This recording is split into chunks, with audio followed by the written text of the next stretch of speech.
오늘 우리가 살아가는 이 세대는 여러 가지 많은 일들로 참 많은 위기가 상존하고 있고 여러 가지 많은 위기들을 우리가 직면하고 있습니다. 그 중에 특별히 성도덕의 문란은 참으로 이 세상을 무서운 위기 가운데로 던져 넣고 있다고 생각을 합니다. 제가 며칠 전에 미국의 여러 많은 통계를 보는 가운데서 특별히 이런 통계를 살펴보았습니다. 미국 안에 하루 동안에 일어나는 중요한 사건들 가운데서 몇 가지만 제가 챗GPT를 통해서 제가 쭉 한번 찾아보았는데요. 하루 동안에 미국 안에 하루 평균 9,930명 정도의 아기가 태어나고 그중에 약 40%에 해당하는 약 4,000명 정도의 아기가 미혼모에게서 사생아로 태어난다는 겁니다. 미혼모를 통하여 태어나는 아기가 하루에 4,000명 정도, 하루에 태어나는 모든 아이들의 약 40%를 상회한다고 합니다. 하루 평균 5,600쌍이 결혼을 하고 1,850쌍이 이혼을 합니다. 하루 평균 4,400명의 아이들이 가출을 하고 2,300명의 아이들이 실종을 당하고 약 5만 5천 명이 성병에 감염이 됩니다. 강간은 4분마다 한 번씩 일어나고 살인이 32분마다 한 번씩 자행되고 있고요. 강도 사건이 2분마다 한 번씩, 그리고 절도는 매 6초마다 한 번씩 절도 사건이 일어난다고 합니다. 자동차는 32초마다 한 대씩 분실되고 하루에 약 2,740명의 미혼의 10대 여자아이들이 임신을 한다고 합니다. 사람들이 결혼이라고 하는 것을 일종의 장난으로 생각한 때가 이미 오래됐습니다. 하늘에서 비행기를 타고 올라가서 낙하산을 타고 내려오면서 결혼하는 낙하산 결혼식, 산 정상에 올라가서 하는 산상 결혼식, 심지어는 수중에서 물속에 완전히 잠겨가지고 물속에서 결혼하는 수중 결혼식, 어떤 사람은 동물원의 사자 앞에 서서 사자 선생님을 주례자로 삼고 결혼식하는 그러한 기사도 볼 수가 있었습니다. 그런데 문제는 이렇게 장난으로 시작한 모든 결혼들은 대부분이 장난으로 끝나버리고 만다는 사실입니다. 오늘 우리들에게 주는 7번째 계명은 간음하지 말라고 하는 말씀입니다. 인간을 향한 3번째 계명, 네 부모를 공경하라, 살인하지 마라, 그리고 간음하지 마라. 제7계명, 인간의 3번째 계명, 이 계명은 우리들에게 결혼의 신성함을 우리들에게 요청하고 있는 것입니다. 결혼 제도라고 하는 것은 늘 말씀드립니다마는 하나님께서 우리 인간을 복주기 위해서 여러 가지 많은 것들을 허락하시는 가운데 제일 먼저 세워주신 제도가 바로 결혼 제도라고 하는 것입니다. 그러므로 결혼이라고 하는 것은 인간과 인간 상호간에 마주치는, 인간과 인간의 모든 관계성 가운데서, 인간과 인간이 가질 수 있는 모든 관계 가운데서 가장 신성한 제도이고 가장 축복된 하나님이 디자인하신, 하나님이 설계하신, 하나님이 축복하는 제도라고 하는 사실입니다. 요즘 책들이 많이 팔리는지 모르겠습니다만 우리는 책을 잘 안 써보시죠? 그런데 책방에서 팔리고 있는 많은 잡지들, 그림들, 우리가 날마다 보고 듣는 텔레비전, TV 드라마, 인터넷을 통해서 날마다 우리가 우리 인터넷 가운데 쏟아져 들어온 수많은 그림들, 선전들, 그리고 우리 귓가에 때리는 유행하는 수많은 노래들, 이 모든 것들이 대다수가 대중들의 가슴을 흔들고 성적인 충동을 자극하는 내용들로만 가득 차 있다는 사실입니다. 그래서 성적 타락이 너무 자연스러워지고 있고요. 외도하는 일이 너무나 평범하게. 그래서 한국 가면 이런 유행어가 있어요. 애인 없는 사람은 뭐다. 그런 말까지 있습니다. 절반 넘는 사람들이 애인을 두고 있다는 말까지도 있어요. 사실인지는 모르겠습니다만 정말로 이 시대를 이야기하는 불행한 이야기들이라고 생각을 합니다. 제가 직접 본 바로는 오래전입니다. 그것도 바로 제가 샌프란시스코를 갔을 때 저를 안내하던 목사님이 저 그 샌프란시스코 그 트램도 있지 않습니까? 트램도 타고 또 그쪽을 쭉 이렇게 저를 관광을 시키는 가운데서 주택가를 일부러 저를 데리고 가더라고요. 이러면서 주택가들마다 저에게 보여주는 게 있었어요. 바로 이러한 장면들입니다. 제가 직접 목격한 것들이고 저희 카메라에 직접 들어와 있는 것들이고 자 이런 것들을 저에게 쭉 보여주는 겁니다. 샌프란시스코에 똑같은 챗GPT로 제가 시켜보니까 지금 현재 살고 있는 사람들이 챗GPT로 보여지는 샌프란시스코 인구가 약 8만 명 정도입니다. 그 중에서 15%에 해당되는 80만 명, 80만 명의 인구가 사는데 그 중에서 15%, 그러니까 몇 명이 됩니까? 약 12만 명 정도 가정집에 이런 것들이 걸려 있습니다. 동성애자들이 자기들이 동성애라고 하는 사실을 많은 사람들 앞에 오히려 자랑거리로 내세우면서 깃발을 내세우고 있는 이런 모습들을 너무나 쉽게 제가 발견할 수 있었습니다. 그 목사님 저에게 했었던 말입니다. 하나님께서 이 땅을 심판하신다면 가장 먼저 심판할 땅이 샌프란시스코라. 그런 얘기를 하는 것을 들은 적이 있습니다. 청교도들이 미국의 기독교 신앙의 토대 위에서 이 땅을 세우셨습니다. 하나님께서 축복하는 나라가 바로 미국 땅입니다. 오늘 트럼프 대통령이 이르기까지 약 47대 이르는, 물론 2번, 3번 대통령 하신 분들도 있습니다만 47대 이르는 대통령들, 그들이 모두가 다 좋은 정책과 좋은 정부를 이끌어온 것만은 아닐 것입니다. 그러나 그 가운데서 2명의 대통령에 의해서 미국이 무너져 나가고 있고 계속해서 미국이 만신창이가 돼 나가고 있다는 사실을 우리는 역사 속에서 이 두 사람을 기억을 해야 됩니다. 먼저는 오늘 젊은 세대들이 가장 존경한다라고 하는 사람 중에 하나가 존 F 케네디입니다. 이때까지만 하더라도 미국의 대통령들은 전부 기독교 신자들이었었어요. 근데 존 F 케네디 최초의 캐톨릭 신자로서 그가 대통령이 되면서 그가 내관 정책 가운데 하나가 뭐냐면 1963년도입니다. 국립학교에서 바이블 스터디 하는 일을 중단시켰습니다. 국립학교에서 기도하는 운동을 중단시켰어요. 이때까지 성경 공부가 모든 교재 안에 교과 과목 가운데 들어와 있었고 기도하는 모임들이 어느 학교든지 없는 학교가 없었어요. 초등학교까지. 그런데 이때로부터 국가에서 정식적으로 성경 공부하는 일을 중단시키고 기도하는 것을 중단시켰습니다. 그리고 나서 62년이 지나가는데 그동안에 국가적으로 얼마나 이 나라가 방향을 잃고 표류하고 있는지 알지 못합니다. 학교에서 배출되는 이 아이들이 세상에 나와가지고 이 세상을 끌어가는 가운데 62년, 약 2세대, 세컨 제너레이션까지, 2번째 제너레이션까지 지나가는 가운데서 이 땅이 지금 얼마나 많이 표류한지 통계가 있습니다. 미국의 전 교육부 장관을 역임했던 윌리엄 베넷이라고 하는 분이 책에 이런 통계를 발표합니다.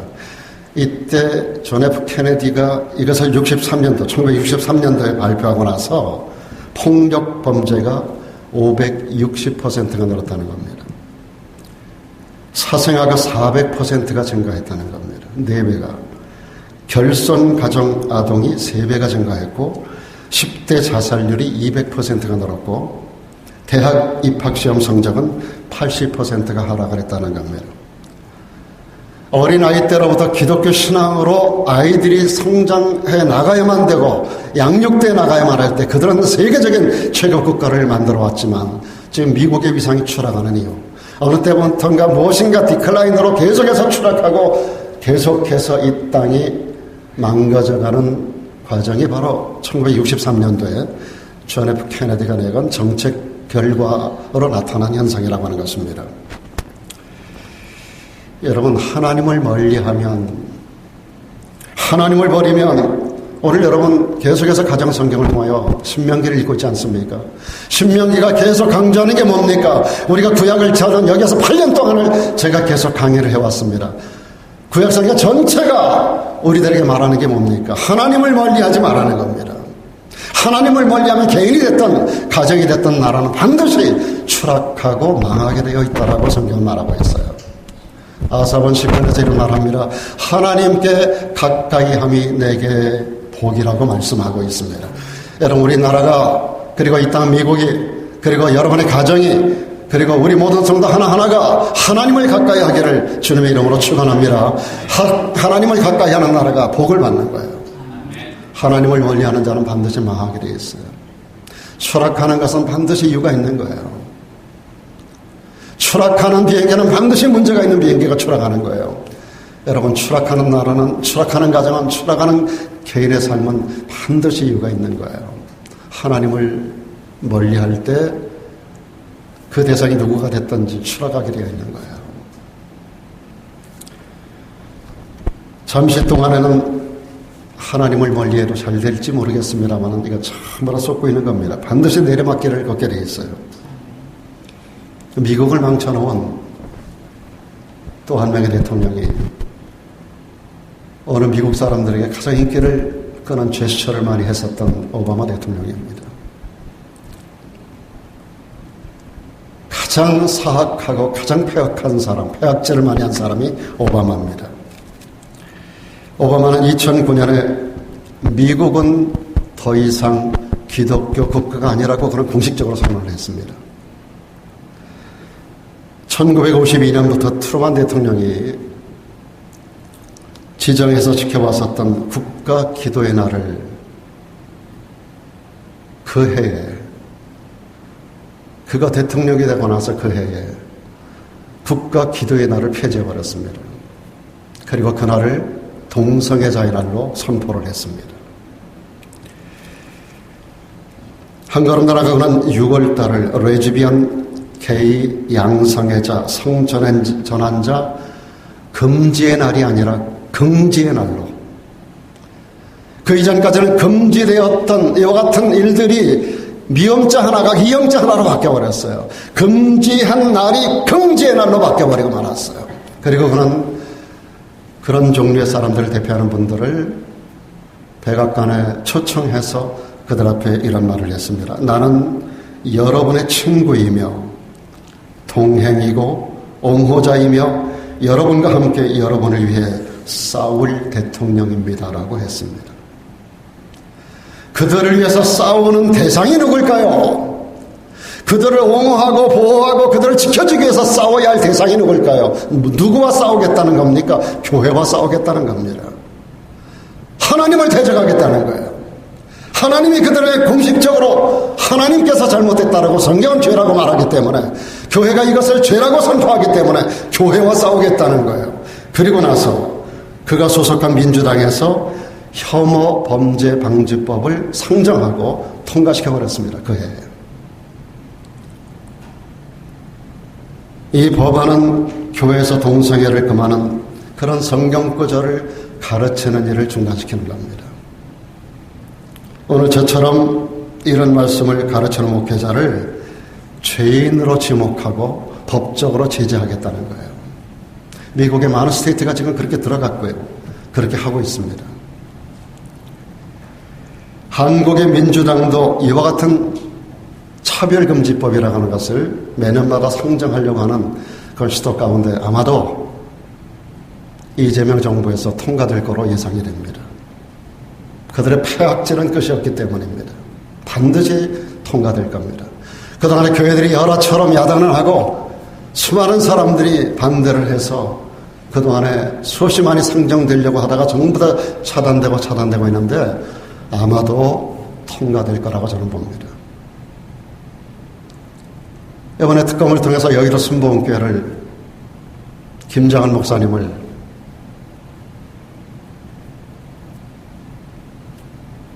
핸드폰까지 다 빼앗아가는 거 보십시오.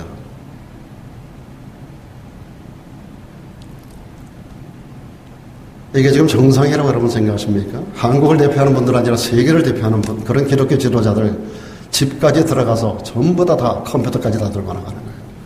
지금 교회는 공격당하고 있고, 이제 교회가 얼마 후에 엄청난 박해 속에서 단순 사회주의 이념으로 평범하게 살겠다는 개념이 아니라 공산국가로 진입하는 과정 가운데 지금 들어가 있는 거예요. 여러분 정신 차리고 기도하셔야 됩니다. 성경은 변함없이 선언합니다. 누가 어떤 정책을 펴든, 누가 어떻게 압박을 하든, 누가 어떻게 교회를 핍박하든 성경은 변함없이 이렇게 선언합니다. 동성애는 창조 질서를 역행하는 것이다. 동성애는 죄로 병든 사회의 최종적인 죄가 되는 것이다. 동성애는 하나님 앞에 가증한 죄이다. 동성애는 폐역한 인간의 부끄러운 욕심에서 나오는 결과물이다. 동성애는 하나님이 세상을 심판하는 척도가 된다라고 성경은 선언합니다. 동성애가 어느 시기든지 없었던 때는 없었어요. 여러분 성경 창세기 이후로도 동성애자들은 어느 때든지 있어왔어요. 그러나 동성애가 창궐할 때는 어느 시대가 되었든지 하나님의 무서운 징계가 임했습니다. 성경은 그런 자들을 이렇게까지 말합니다. 동성애를 반드시 죽이라는 거예요. 누구는 이제 여인과 교합하듯이 남자와 교합하듯 여자와 교합하면 게이만이 아니라 레즈비언을 포함하고 성소주자들이 주장하는 그들의 주장대로 하는 자들 모두를 포함합니다. 둘 다 가증한 일을 행하는 것인즉 반드시 죽이라 그랬습니다. 반드시 죽여라. 그 피로 하나님의 성제를 더럽히지 말라는 겁니다. 그런데 정말 무서운 일은 얼마 전부터 캐톨릭의 수장인 교황이 동성애를 인정하는 교서를 전 세계에 내렸습니다. 일부 기독교 교단에서 동성애자들의 결혼식을 초래하고 한 걸음 나아가서 동성애자를 목사로 안수하고 세우는 불행한 역사들이 지금 기독교회를 점령해가고 있습니다. 역사의 마지막 심판의 날이 가까이 오고 있다라고 하는 확실한 증거 중에 하나입니다. 오늘 인터넷이나 우리 주변에 있는 엄청난 춘화, 음란 매체들 이런 것들은 우리 인간을 완전히 짐승으로 만들어버리고 말아요.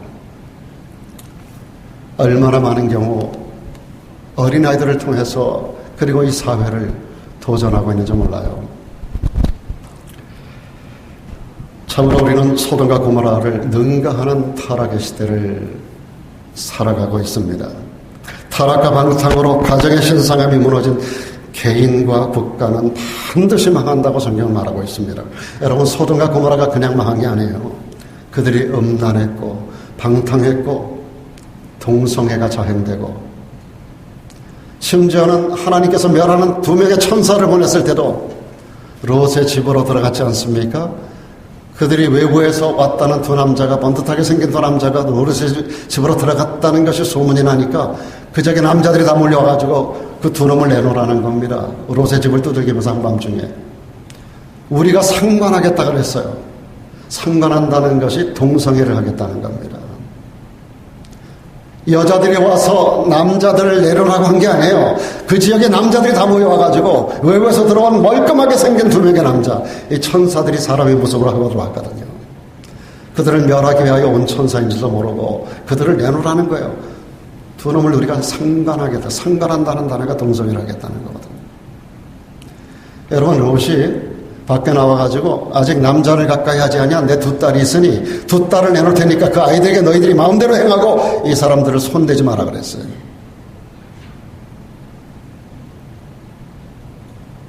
그럴 때 롯이 그 사람들에게 거의 구타를 당하는 가운데 이 2 천사가 문을 열고 롯을 안으로 끌어들이고 문을 닫아요. 그리고 그들에게 눈을 멀게 합니다. 그러나서 롯에게 내린 명령이 빨리 이 성을 탈출하라는 거예요. 여러분 그 땅의 멸망이 그냥 이루어진 게 아닙니다. 유황불의 심판은 그냥 내린 게 아니에요.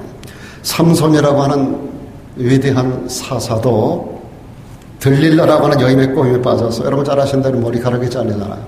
힘이 빠지잖아요. 눈알을 빼고 연자맷돌을 돌리고 모든 사람들 앞에 웃음거리가 되고 결국은 비참한 죽음을 당하고 맙니다. 우리가 잘 아는 위대한 하나님의 사람 다윗, 다윗도 한 여인에게 음욕을 품고 그 여인을 데려다가 강간을 해요. 그리고 이 여자가 임신을 해요. 이걸 은폐하기 위해서 그 남편을 전쟁터에서 죽음을 당하게 합니다. 그는 살인하지 말라 어겼어요. 간음하지 말라 어겼어요. 내 이웃 것을 탐내지 말라고 하는 계명을 어깁니다. 적어도 3개의 계명을 어기면서 그 위대한 하나님의 사람 다윗이 이 성적 범죄를 감추려고 1년 동안 눈이 가려요. 그 아이가 출산할 때까지도 깨닫지를 못해요. 그런 말미암아 다윗에게 하나님의 무서운 복이 임했던 거 여러분 잘 아십니다. 2명의 아들이 아버지를 어떻게 합니까? 결국 아버지를 반역해서 아버지를 죽이고자 합니다. 큰아들 암논은 이복 누이 동생을 강간을 해버리고 말아요. 그리고 그의 아들 그 뒤를 이었던 솔로몬은 1000명의 처첩을 얻어요. 그리고 그 여인들이 가지고 온 우상을 숭배한 우상 숭배자로 전락이 되고 말아요.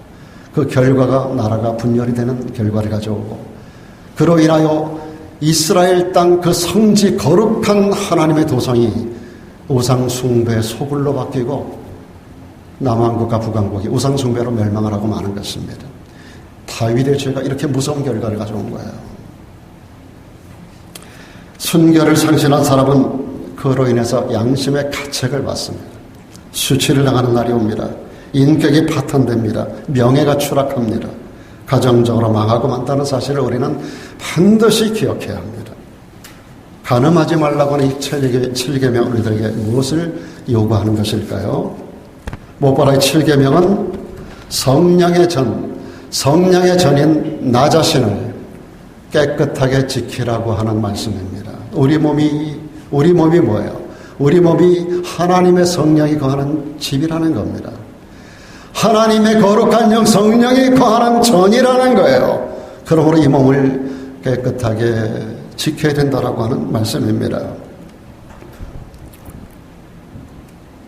성경은 자기 자신을 지키는 것이 성을 지키는 것보다 어렵다고 말하고 있습니다.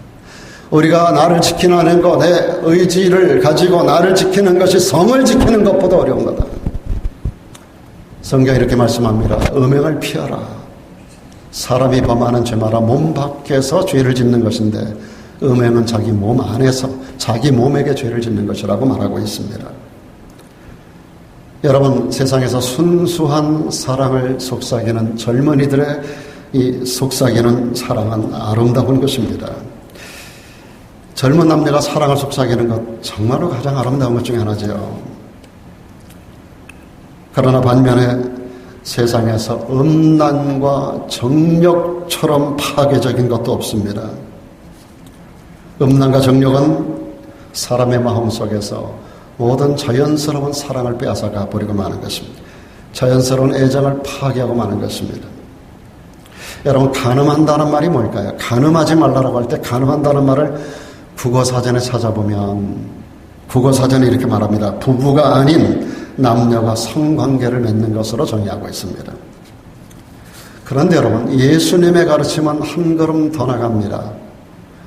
여자를 보고 혹은 남자를 보고 음욕을 품으면 이미 간음을 해버린 것이라 그랬어요.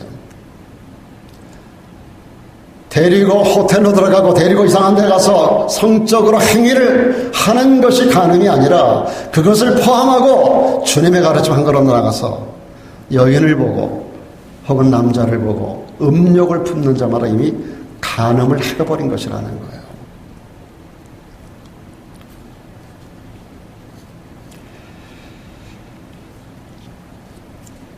오늘 이 말씀은 정당한 남녀 사이에 정상적인 매력을 느끼는 것을 금지하는 게 아닙니다. 음욕, 이것 때문에 음욕에 불타서 강간하고자 하는 충동이라든지 그런 상상에 빠지는 것을 금하는 것입니다. 여러분들이 들여다보는 거 조심해야 돼요. 모니터를 통해서 들어오는 거 조심하셔야 돼요. 여러분들 세상에서 바라보는 것 가운데 우리 눈으로 보는 거 정말로 조심하셔야 됩니다. 그러므로 간음하지 말라는 말씀은 우리 자신을 하나님 앞에서 깨끗하게 보존해야 된다라고 하는 그러한 주님의 지엄한 명령으로 제7계명으로 주신 것이에요. 그리고 이 말씀을 한껏 들어가서 정상적인 남녀간 결혼 이외에 모든 성적 행위는 불행한 결과를 가져오게 된다는 것을 가르쳐주고 있는 것입니다. 지혜의 왕 솔로몬은 이런 말을 했습니다. 대저 음녀의 입술은 꿀을 떨어뜨리며 그 입은 기름보다 미끄러우나 나중은 쑥같이 쓰고 두날 가진 칼같이 날카로우며 그 발은 사지로 내려가며 그 걸음은 음부로 나아가게 된다고 그는 말하고 있습니다. 정상적인 부부관계, 성관계가 아닌 또 다른 성관계는 이런 무서운 결과로 우리의 걸음을 이끌어간다는 겁니다. 솔로몬 또 이렇게 말합니다. 음녀 때문에 사람이 한 조각 떡만 남게 된다는 거예요. 음란한 계집은 귀한 생명을 사냥하는 사냥꾼이 된다는 거예요. 사람이 불을 품에 품고 어찌 그 옷이 타지 않겠냐는 거예요. 음란한 계집이, 음녀는 불을 가슴에 품는다는 거예요. 사람이 숯불을 밟고야 어찌 그 발이 되지 않겠느냐. 하나님이 허락하신 자기 아내나 남편 외에 모든 성적인 행위는 간음이고 그런 일을 행하는 모든 자는 반드시 불행한 결과를 가져올 수 있다는 것을 경고하고 있는 것입니다. 그래서 솔로몬은 우리에게 또 이렇게 말씀합니다. 너는 내 우물에서 물을 마시며 내 샘에서 흐르는 물을 마셔라. 너에게 정상적으로 주신 내 아내로 만족하라는 겁니다. 그리고 이 물을 바깥으로 흘려보내지 말라는 거예요. 어찌 내 샘물을 집 밖으로 넘치게 하겠느냐. 요즘 한국 가면 이 스와핑이 굉장히 젊은 세대에게 많이 이어지고 있어요. 부부끼리 바쁘고 서로 바꿔가면서 이상한 짓을 합니다. 모여가지고 이상한 집단, 이상한 짓들 하고 부부끼리 바쁘고 내 또랑물을 바깥으로 넘치게 하지 말라고 성경 말하고 있어요. 내 또랑을 거리로 흘러가게 하겠느냐. 그 물을 너에게만 있게 하라는 거야. 타인으로도 그래 이것을 나누지 마라. 내 샘으로 복되게 하라. 내가 젊어서 취한 아내를 즐거워하라. 그는 사랑스러운 암사슴 같고 아름다운 암노루 같으니 너는 그 품을 항상 족하게 여기며 그 사랑을 항상 연모하라. 내 아들아 어찌하여 음녀를 연모하겠으며 어찌하여 이방 계집의 가슴을 안겠느냐. 헬라에 보면 고린테나이라는 단어가 있습니다. 고린테나이. 이 말은 고린도 사람이 되라는 말입니다. 이 말은 음란한 자가 되라고 하는 욕짓거리입니다. 음란한 자나 되라고 하는 욕짓거리예요. 옛날 고린도의 음란이 얼마나 심각했는가를 말해주고 있는 것입니다. 그런데 옛날 소돔과 고모라의 음란, 그리고 고린도의 음란, 이 음란이 오늘날 세계 도시마다 각 지역마다 각 나라마다 너무나 자연스럽게 채워져 나가고 있고 법제화되고 일반화되고 있어요. 죄를 죄라고 말할 수 없습니다. 죄를 죄라고 말하는 목사를 법적으로 가두겠다는 거예요. 벌금을 매기겠다는 거예요. 강단에서 그런 말을 못하게 하겠다는 거예요. 이 세상의 경제적 위기를 만나서 두려운 게 아닙니다. 전쟁의 위기 때문에 이 세상이 두려운 게 아니에요. 전 세계 구석구석에 전쟁이 일어나고 있다는 것이 우리를 두렵게 하는 게 아닙니다. 안으로부터 썩어져 있는 것이 가장 무서운 독소라고 하는 사실입니다. 성경은 우리들에게 오히려 이렇게 권면합니다. 그것을 항상 내 마음에 새기며 내 목에 매라. 하나님의 말씀을 마음에 새기고 목에 매라는 거예요. 하나님 말씀이 너의 다닐 때 너를 인도하며 너의 잘 때 너를 보호하며 너의 깰 때 너로 더불어 말하리니 대저 명령은 등불이요 법은 빛이요 훈계책망은 곧 생명의 길이라. 이 하나님의 말씀이 너를 지켜서 악한 계집에게 이방 계집의 혀로 호리는 말에 빠지지 않게 할 것이라고 말씀하고 있습니다. 하나님 말씀 외에는 나를 지킬 수 있는 방법이 없다는 겁니다. 여러분은 의지로 안 됩니다. 교육, 아무리 높은 교육을 받았다고 되는 게 아닙니다. 하나님의 말씀이 나를 지배할 때 말씀이 나를 절제케 하는 능력으로 나를 보존하는 줄로 믿습니다. 하나님의 말씀이 여러분을 생명싸개로 싸는 거예요. 또 한 가지 7계명이 가르쳐주는 진리의 말씀은 이혼의 문제와 부부관계 엄격해야 된다는 것을 가르쳐주고 있는 말씀입니다. 구약성경 마지막 말라기 2장에 보면 이런 말씀이 있어요. 이스라엘의 하나님 여호와가 이르노니 나는 이혼하는 것을 미워한다 그랬어요. 이혼하는 것을 미워하노라. 하나님은 원칙적으로 이혼을 철저하게 금하는 말씀입니다. 그런데 신약에 와서 예수님께서는 한 가지 예기정을 주긴 주셨어요. 상대편에서 간음을 행했을 때, 음행을 행했을 때, 자기 아내가 아닌, 자기 남편이 아닌 또 다른 곳으로 얼굴을 돌릴 때, 그때는 이혼을 허용하셨습니다. 왜냐하면 결혼이라고 하는 것은 한 남자와 한 여자의 계약 관계이기 때문에 어렵습니다. 상대가 계약을 파괴했기 때문에 나도 계약을 깰 수 있다라고 하는 거예요. 이때는 이혼을 허락하셨어요. 그러나 성경은 할 수만 있으면 그것까지도 용납하고 이혼하지 않는 것이 좋다라고 하는 것을 호세아서를 통하여 우리들에게 교훈하고 있습니다. 오늘 이 시대가 성적으로 얼마나 무서운 세대가 되고 있습니까? 이 시대 우리 자녀들을 어떻게 키워야겠습니까?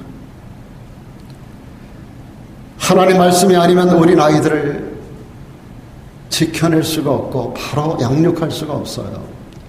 여러분 자녀들이 있는 분들이라면 자녀들에게 날마다 고지해야 돼요. 날마다 가르쳐야 돼요. 신명기에 있는 말씀대로 쉐마 이즈리얼 이스라엘아 들으라.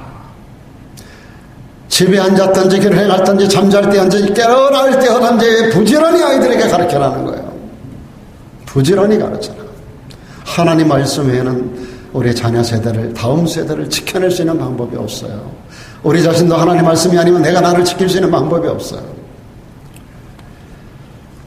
우리 그리스도인들은 결국 하나님을 믿는 자로서 이 타락한 세상에서 구별된 삶을 살기를 힘써야 되는 것입니다. 사랑하는 여러분 가운데 혹시 지금까지 자기의 순결을 지키지 못했다면, 어떤 분이 있다면 우리는 하나님 앞에 회개하고 그리고 변화되는 자리가 되어지기를 요청합니다. 여러분 잘 아시는 대로 예수님 앞에 간음증에 잡혀온 한 여인이 있었습니다. 사람들이 그렇게 간음하다가 잡힌 자는 돌로 쳐 죽이라고 하는 율법을 주님 앞에 말하면서 당신은 어떻게 하겠느냐고 말합니다. 주님께서 그들에게 하시는 말씀입니다. 너희 중에 죄 없는 자가 먼저 돌로 쳐라.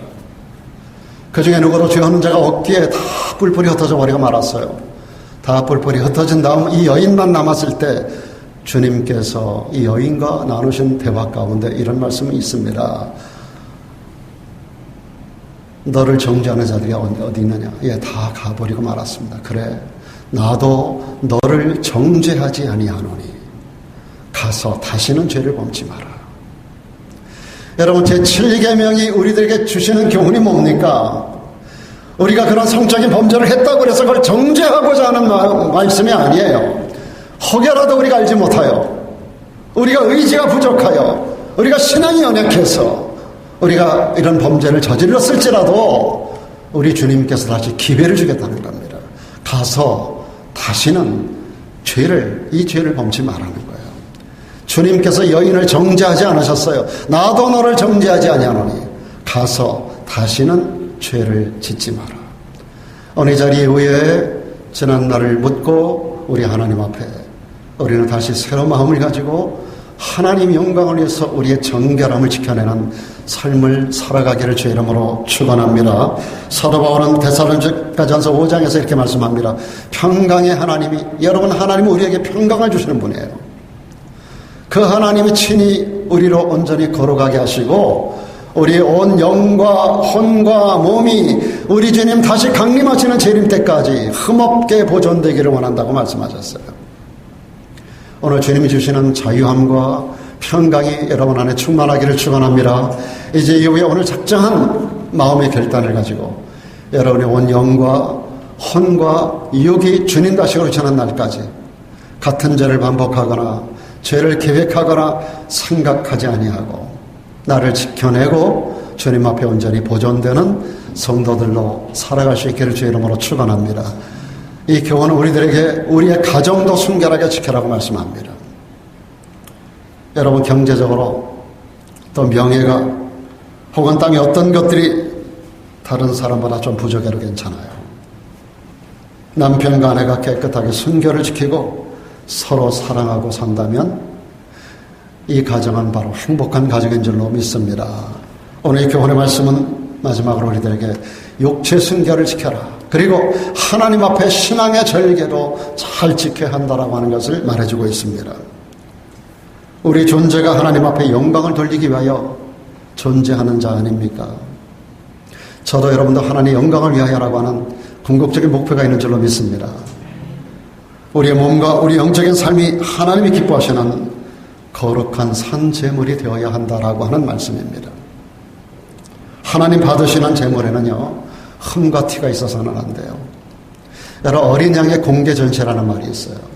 이스라엘 백성들이 하나님 앞에 양을 잡아 바치는데 양을 자기가 키우는 양 가운데서 1년 되고 흠없는 자 하나를 빼가지고 이놈을 갖다 바로 제사장 앞으로 끌고 가는 게 아니라 그놈을 집 앞에다가 한 주, 2주간을 묶어놔요. 어린 양을 공개하는 거예요. 이게 어린 양의 공개 전시예요. 그래서 지나가는 사람들이 주인의 눈에 발견되지 않은 흠을 보면 주인에게 들어와서 이야기합니다. 여보시오, 밖에 매놓은 저 양 제물로 드릴 거예요? 예. 근데 저 양 보니까 눈물을 찔끔찔끔 흘립니다. 콧물을 흘려요. 눈을 깜빡깜빡거려요. 틱 같은 그런 증상이 있어요.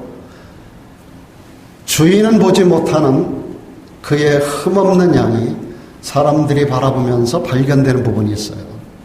그걸 주인에게 이야기하면 이놈을 철수하고 다른 양을 또 골라서 밖에다 또 공개 전시합니다. 그래서 완전한 흠없는 양을 하나님 앞에 갖다 바치는 거예요. 어린 양의 공개 전시예요. 주님은 우리들에게 하나님 앞에 거룩한 산제물이 되라고 말씀하고 있습니다. 너희는 너희 몸을 하나님이 기뻐하시는 거룩한 산제물로 드리라고 말씀합니다. 우리는 하나님 앞에 하나님의 영광을 위하여 바쳐지는 거룩한 산제물 되기를 주의 이름으로 축복합니다. 사도 바울은 우리들에게 이렇게 말씀합니다. 그러므로 형제들아, 내가 하나님의 모든 자비하심으로 너희를 권하노니 너희 몸을 하나님이 기뻐하시는 거룩한 산제사로 드리라. 이는 너희의 드릴 영적 예배니라. 너희는 이 세대를 본받지 마라. 오직 마음을 새롭게 함으로 변화를 받아 하나님의 선하시고 기뻐하시고 온전하신 뜻이 무엇인지 분별하도록 하라라고 말씀하고 있습니다. 기도하겠습니다.